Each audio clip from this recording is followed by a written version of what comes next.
The American government's Office of Foreign Assets Control, the office that advised President Barack Obama to list Harun Mwau, Naima Mohammed and 5 other foreigners as drug kingpins, insists they have credible evidence against these suspects.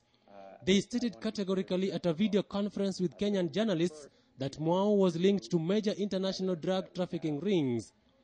With respect to Harun Mwau, our evidence demonstrates that he's actively engaged in importing narcotics into Kenya and that he protects narcotics traffickers.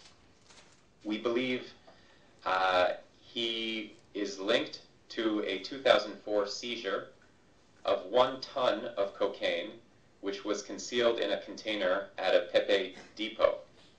At the time, he was the owner of the freight terminals. This is not the first connection that has been alleged between Mwau and the historic haul of 1.2 tons of pure cocaine netted at 2 locations on the 14th of December 2004. One shipment of 800 kilograms was found in a motorboat at a villa in Malindi that an Italian couple had rented out to some alleged Dutch drug dealers.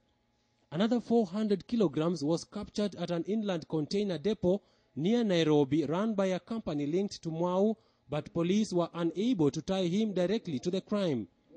A Kenyan man, David Kiragu, was sentenced to 30 years in jail in June 2006 over the drug haul, with a fine of 20 million shillings, later clarified as a 20 billion shilling fine by the then public prosecutor Keriako Tobiko. 5 other people, the Italian couple and 3 Kenyans, were acquitted. Now the U.S. says Mwau was involved. And we view him as among the more powerful, active narcotics traffickers in the region. Police investigations into the 2004 drug haul have always been considered suspect, with several foreigners allowed to escape before the raid and weak cases being presented before judges in Mombasa. One judge went as far as to call the alleged investigation a cover-up to protect unnamed kingpins. Another Kenyan, named as a foreign narcotics kingpin by Barack Obama at the beginning of this month, Naima Mohammed Nyakiniwa, was arraigned in a Tanzanian court today. She was allegedly caught in Dar es Salaam with 5 kilograms of cocaine worth 13.2 million shillings. Interpol was also looking for her under a German warrant of arrest. The U.S. government now says they have evidence that she is a powerful drug queen. Her network coordinates drug shipments and links narcotic suppliers with courier networks in order to move drugs to various locations in Africa, Europe, and the United States. But the U.S. government official was not so direct as to whether they have given all this evidence to the Kenyan authorities.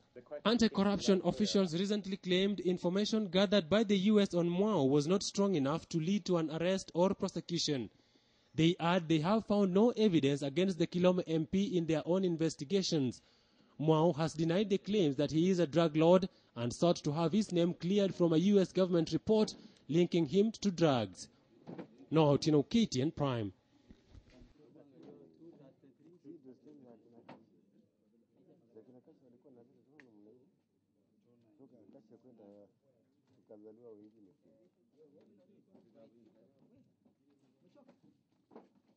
$53 packets